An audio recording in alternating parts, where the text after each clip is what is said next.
Okay, Scott Telek, author of the Swithin Arthurian book series, and we're continuing our guided reading of Sir Thomas Malory's Morte d'Arthur. Alright, Book 1, Chapter 2, Uther wants Igraine, and his buddy Ulfius just rode out to find Merlin in order to help him.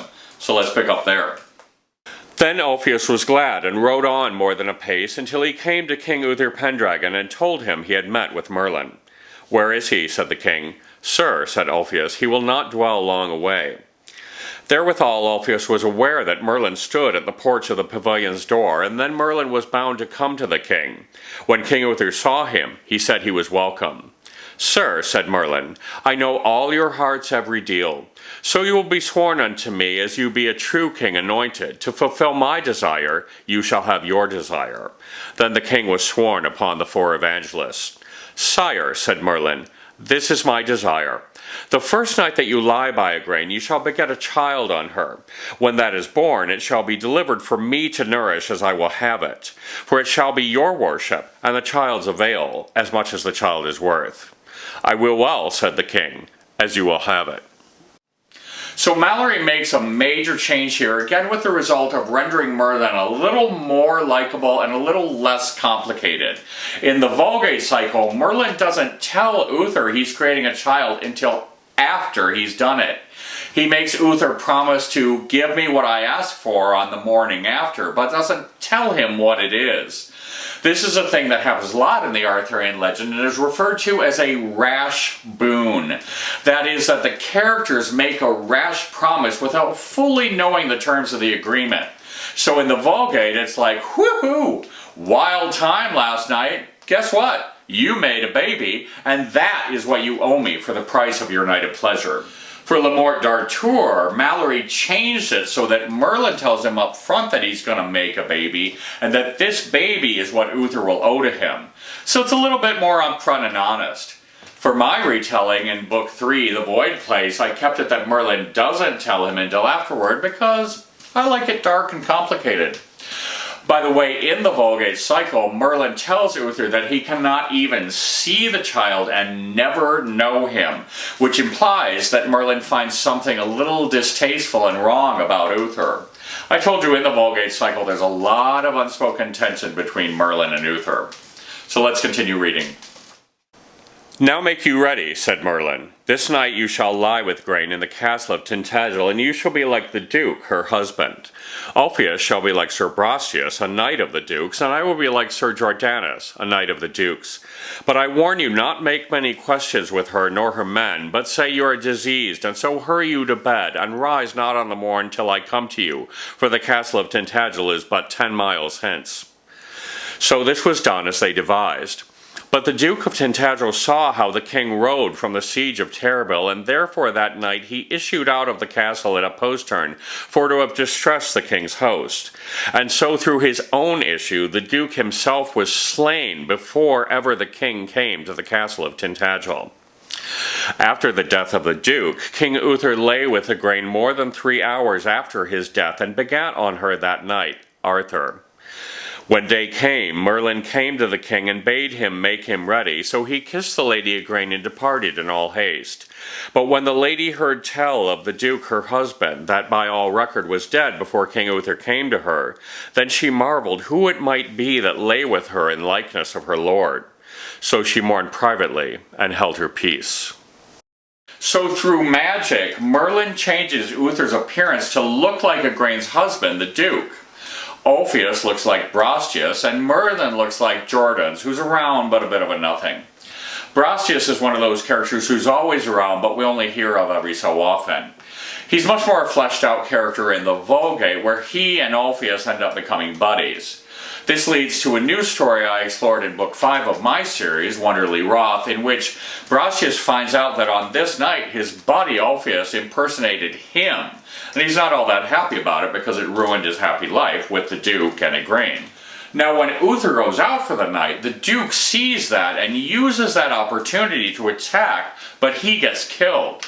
And he dies 3 hours before Uther leaves Igraine's side, so she knows something's up. And she has to wonder who was with her. And the text tells us that she mourned privately and held her peace. Okay, so let's think about this. So Uther, this guy that Igraine hates, is going to disguise himself as her husband and have sex with her under false circumstances. Is that really cool? Is that something we would condone today? It's pretty nasty in my book, and it's only about to get worse for Igraine. Secondly, what is the thing about the Duke dying 3 hours before Uther leaves Igraine? It's just one of those mysterious things that makes a legend interesting, and even if we don't know what it means, it's just intriguing and mysterious. It also lets Igraine know for sure that the guy who was with her was not her husband. Now, finally, most of us have the idea that the medieval times were not a period of great freedom and liberation for women. A lot of times in the larger legend, we have the legend explicitly telling us one thing, while the details it offers say another thing. For example, it will tell us that Uther and Merlin had great love for each other, but not long after this point, Merlin refuses to speak to Uther and is pretty cranky when he does. Similarly, it's worth focusing on these few hints we get about what Igraine might be feeling. So she just found out her husband is dead. She just realized that someone, or something, just had sex with her under false pretenses, and she doesn't yet know that she's pregnant with that whatever it was. So it says that she mourned privately and held her peace. So what's it saying here? So she stayed quiet and didn't bother anyone, and that's good? Kind of sounds like that's what it's saying. Now, I often say that one of the most interesting things about Le Morte d'Arthur is the thoughts and questions it causes you to have. And some of those we might consider here are, how much is Merlin actually behind all of this? In the Vulgate cycle, Merlin knows he's going to create Arthur by the time he's a year old. So how much is he really behind the whole plan here? Why do Uther and Igraine end up being Arthur's parents? Hope it's not a spoiler that the baby ends up being King Arthur. It makes sense that Uther is his father because once their lineage is established, Arthur will automatically become king. But why Igraine? Why does it have to be this woman who's married to someone else? And why does Arthur have to be born out of this deception and this lust of his father's? I don't necessarily know the answers to these questions, but these are the kind of things it's worth asking. Then all the barons by one assent prayed the king of accord between the lady Igraine and him. The king gave them leave, for fain would he have been accorded with her.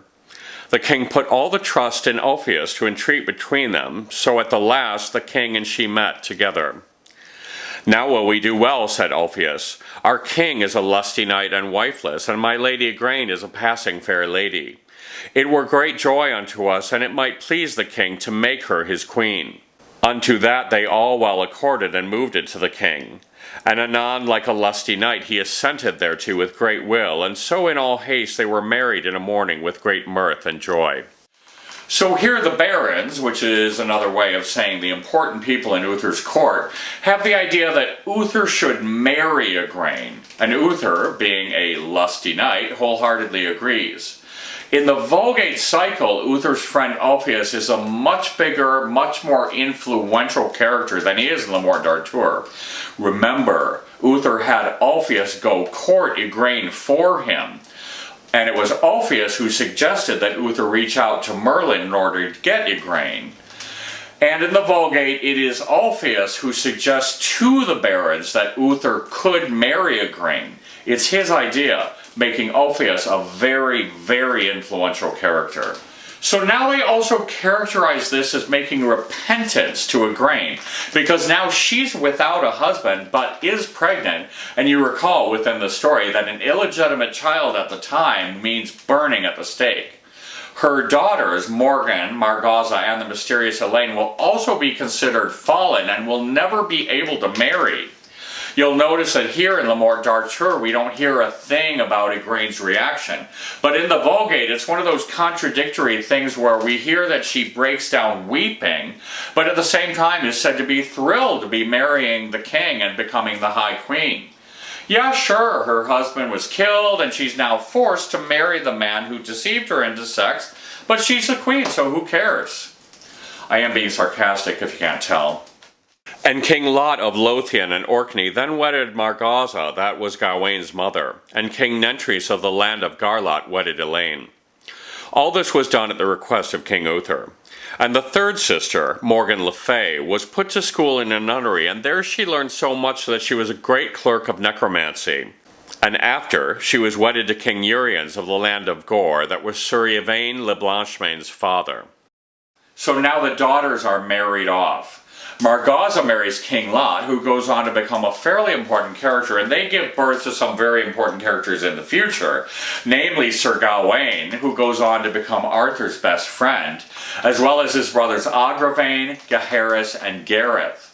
Margaza is also the mother of Mordred, who we'll hear about shortly. Morgan is too young to marry, so she goes into a nunnery, and that's where she learns magic. When they say necromancy, they mean magic. And she emerges as the sorceress Morgan Le Fay. She marries King Uriens, and they have a child in Igraine. Now, what about this other daughter, Elaine? She is never mentioned again. So you have to keep in mind as we go through this that it's all still quite loose, and there's a fair amount of things that just plain don't add up. Okay, so that's it for now. We'll see you for chapter 3.